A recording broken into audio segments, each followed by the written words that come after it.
That's correct. And I went to that to learn some stuff about squat, bench, and deadlift, and I just really liked how he presented the bench press, because I know a lot of people think it's pointless. But I learned, if you're doing it right, you feel like you're going to die when you're under the bar and you actually have to move the weight. And I know last time he was here, there was a lot of people that were interested about more information on the bench press. And apparently in the last couple of days, he came up with a really good way to tell us about this too, so I'm more interested in that now. If you don't know anything about him, he is a power lifter. He holds the world record in 220-pound body weight for 881-pound squat. He has a raw total of 2,061 pounds, and 220-pound class. He has, it's the lab now, right? Yes. Out in Clackamas. It's an awesome gym. If you ever can stop in there, I would recommend that. He's also an engineer, and I've been around a lot of engineers in my life, and they're really smart people, and they really like to know how things work.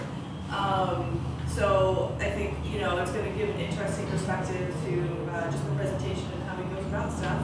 And I'm looking forward to this. And if I missed anything out of it you think we should add, go ahead. But, all right, Chris Duffin. Thank you.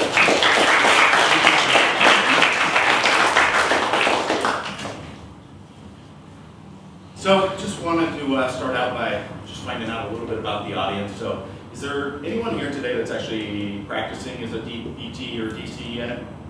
Okay, one. Okay, everybody else, all students? Okay. And how many of you lift weights in the gym? Raise your hands. Ah, beautiful, I love that. So, today, I'm here to talk about your dirty little secret, okay? And your dirty little secret is, you are a movement professional, and you have probably laid down on the bench and bench press. You have done that dirty, non-functional bench press. And if you haven't, if you're not that person, guess what? You're damn well gonna have clients that are going to bench press, no matter what you tell them and what you believe. So you should be able to tell them how to actually do it in a functional manner, a manner that's going to not put them in a position where they increase their injury risk.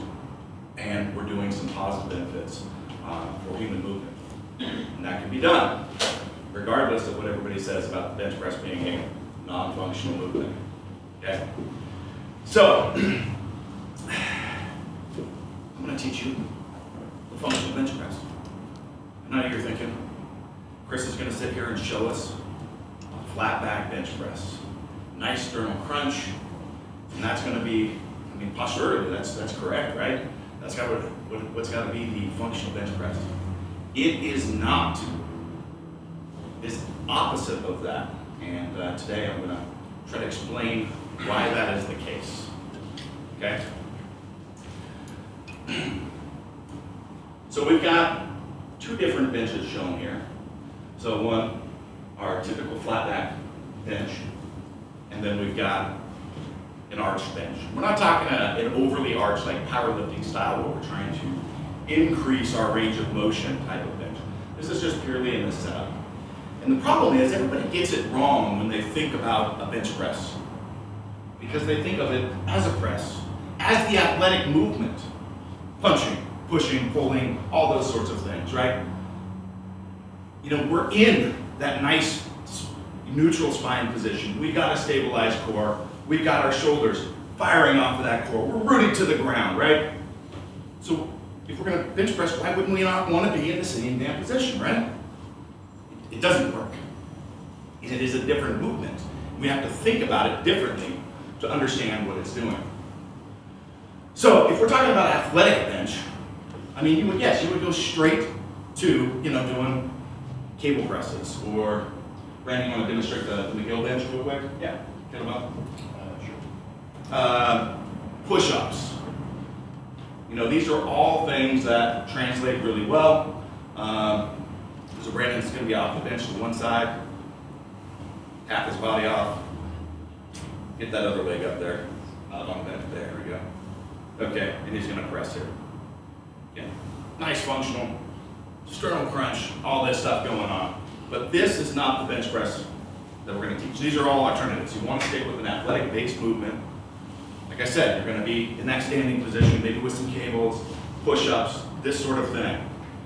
But, like I said, no matter what you tell the client that is a gym rat or lifter, they're not going to sit there and compose their workouts of those movements. At some point, they're going to get under that bench and find out, how much can I press? Aren't they? It's going to happen. It doesn't matter what you say. And I'll bet you, there's a number of you in this room that are going to be some of those people as well. So we want to know how to do it and do it appropriately. So I've got a nice story to articulate about this, because you're sitting there going, Chris, you're talking about an arch bench. You're breaking fundamental rule number 1. We've got an open scissor, my friend. This is wrong. We've got to get away from this. Isn't that the opposite of like everything I teach when you go to my course? Like eliminating the open scissors, getting that good power position in the core, getting the hips and the shoulders plugged into that? Well, again, we're talking a different movement. So recently, actually, this is my partner, Rudy over here, co-owner of the lab in Blackness. We were at a DNS seminar down in San Diego, and a bunch of us that were there were all, it was a throwing-based seminar, so there was a lot of coaches that deal with pro baseball players, college baseball players, stuff like that. And a bunch of us met up one morning. It was a 3-day seminar. We met up one morning to do some training before the day started. A bunch of us movement professionals. We went in the gym in the morning. What were we doing? We were bench pressing, being good movement professionals, you know. So this was at, we were training at a kid named Bobby Congleton's gym, 1RM Performance in San Diego. He deals with a lot of pro baseball players, college baseball players as his clientele. And he's like, I've been doing this DNS stuff for a couple of years. We've been doing it quite a bit, number of years ourselves. And I was like, it has just made a tremendous impact on my athletes and myself. But the only problem is, ever since I started doing it, and I was coached on it, and I was coached to implement the sternal crunch on the bench and maintain that position. Well, one, my weights went down on the bench, but my shoulders started hurting while I benched too. It started hurting. It's like, I don't understand, but the principles are sound, and they work for everything else I do. So I'm sticking with it. I'm staying the course. And we started warming up. What's he doing? Swinging hard right here. One side. You can't control this shoulder. Right? This is one of the main issues, injury mechanisms, that we get in the bench press is with that internal rotation, goes in the capsule in the shoulder. Next thing you know, we've got impingement issues with rotator cuff. We've got tearing, fraying. We've got labrum issues. But this is where our injury mechanisms come from. Lack of control and stability of that shoulder, losing position, and then we have a whole host of things that can go wrong. So all we've got to do is be able to fix that position. So I said, Bob, throw everything out. Well, don't throw it out. Just think about it a little different. I'm going to coach you through a bunch of cueing points that are very specific on centrating the shoulder, neutrality of the C-spine, T-spine junction, even extension of the arch without any stress risers, engagement with the glutes, rooting to the floor. Oh, this is all stuff that makes sense, except we're going to throw in an open scissor. Okay? And now we're going to implement these cues, and boom, immediately, control of the shoulders. Those efficient movement patterns were gone. The pain was gone, and his bench press shot up in 5 minutes. That's the opposite of everything I've been told. No, it's not. We'll get to that, okay? But that's why we're talking about flat bench versus the arch bench. Why that arch bench is functional. So why is that? What's the difference, the commonality, I guess, the difference between the flat bench and those athletic pressing positions I just talked about. Everyone, so I included the McGill in there, because with the 1 foot off, he's still stabilized and rooted to the floor. So the core is activated, the shoulders plugged into the core while we've got rest. Okay? On a flat back bench, we're laying flat on this bench. There is only one force vector. This way. That is it. So it doesn't really matter how much you stabilize your core. That force is going straight into the scap, straight into the bench. This traditional bodybuilder bench. Right here, right? Doesn't matter what you do with creating intra-abdominal pressurization. It's not going to be connected. You don't have control. That shoulder is not plugged into the core.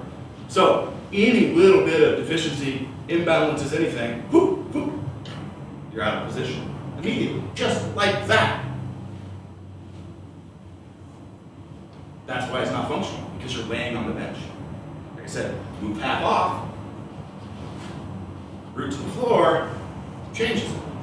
So how do we make the arch bench with an open scissor a functional movement? Why is that? Let's quit thinking about it as a press. It is a throw. Think about either an ipsilateral or a contralateral throw pattern. How is it done? We load the oblique sling. Okay?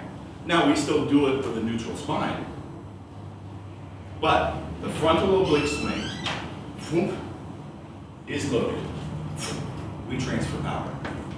Okay? So we're going to load the oblique sling in the bench to get the shoulders plugged into the core. So to do that, we arch.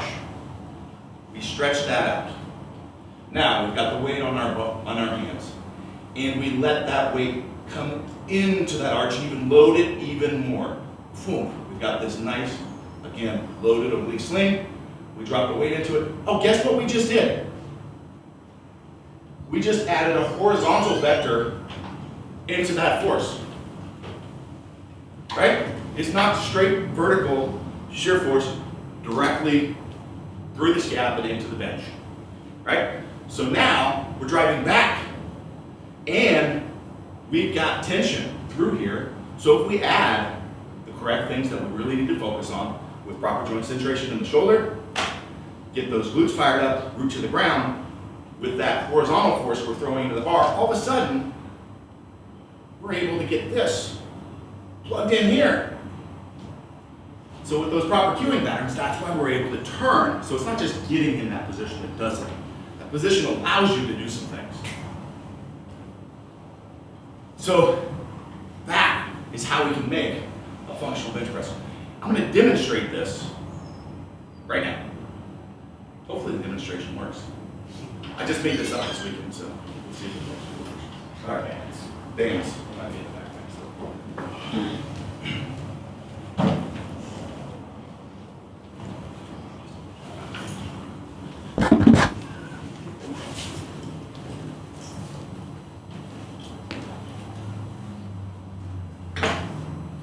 Brandon here is one of our coaches at the lab.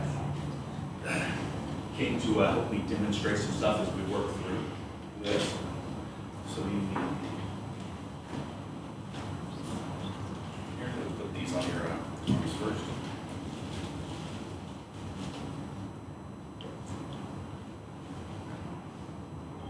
So let's go ahead and do the arch bench setup first. Bench is a little slippery, so let's set up a good arch. Good. All right. Let me know, one, if you see us lose position in the shoulder, or Brandon, you feel it happen, or when it happens. I've got a lot of tension on here right now. Go ahead and bench. It's a fair bit of tension. Okay. Let's go to our flat back bench. Okay. Press my finger. Good. Make sure he's got these lats engaged still.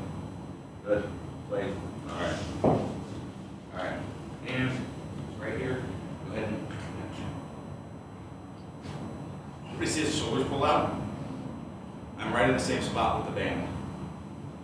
Just that little bit of tension, a little bit of shift. You can see with that arch, he's able to get that shoulder locked into that core. Brandon, you feel the difference there? Yeah, big difference. I mean, it's kind of hard with the slippery bench one way or another, but flat back shoulders definitely came out pretty fast. Yep. So, how are we going to do it? We're going to walk through. This is actually, I know we've only shown one slide so far, but we do have a bunch of material to walk through here. We're going to do the demonstration now.